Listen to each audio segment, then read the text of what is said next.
ধুলায় চেহারার অবস্থা তো দেখতেছেনই, মনে হয় যে এই মাত্র মেকআপ করে আসছি। এত পরিমাণ ধুলা, এই ধুলার জন্য আমরা চলতে পারতেছি না। রাজধানী ঢাকার বাতাস আবারও ভয়াবহ দূষণের কবলে। সুইজারল্যান্ড ভিত্তিক বায়ুমান পর্যবেক্ষণকারী সংস্থা আইকিউ এয়ারের সর্বশেষ তথ্যে দেখা গিয়েছে বিশ্বের সবচেয়ে দূষিত শহরের তালিকায় ঢাকার অবস্থান দ্বিতীয়। সকাল ৮টা থেকে ৯টার মধ্যে ঢাকার এয়ার কোয়ালিটি ইন্ডেক্স বা AQI স্কোর ছিল ১৬৫, যা সবার জন্য অস্বাস্থ্যকর পর্যায়ের নির্দেশক।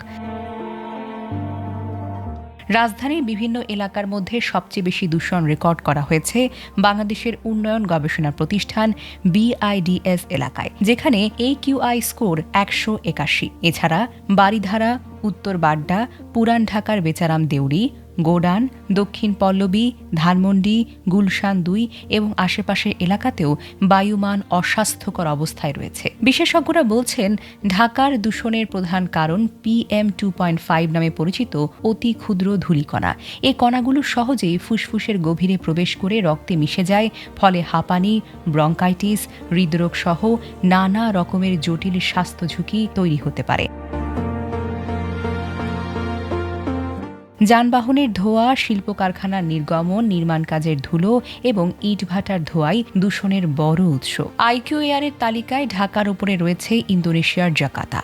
এছাড়া শীর্ষ ৫-এ রয়েছে কঙ্গোর কিনশাসা, ভারতের কলকাতা এবং পাকিস্তানের লাহোর। বিশ্ব স্বাস্থ্য সংস্থার তথ্য অনুযায়ী গৃহস্থালী ও পরিবেশগত বায়ু দূষণের কারণে প্রতি বছর বিশ্বে প্রায় ৬৭ লাখ মানুষের মৃত্যু হয়। অন্যদিকে ব্রিটিশ মেডিকেল জার্নালে প্রকাশিত এক গবেষণায় বলা হয়েছে, জীবাশ্ম জ্বালানিজনিত বায়ু দূষণে বছরে প্রায় ৫২ লাখ মানুষের প্রাণহানি ঘটে।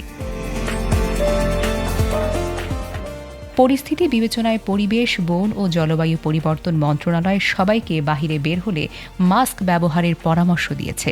একই সঙ্গে শিশু, বয়স্ক এবং শ্বাসকষ্টে আক্রান্ত ব্যক্তিদের প্রতি প্রয়োজন ছাড়া বাহিরে না যাওয়ার আহ্বান জানানো হয়েছে। পাশাপাশি নির্মাণস্থলে ধুলো নিয়ন্ত্রণ, বর্জ্য পোড়ানো বন্ধ রাখা এবং ধোঁয়া নির্গমনকারী যানবাহন নিয়ন্ত্রণে সংশ্লিষ্টদের প্রয়োজনীয় ব্যবস্থা নেওয়ার নির্দেশ দেওয়া হয়েছে। Desk report, recap news.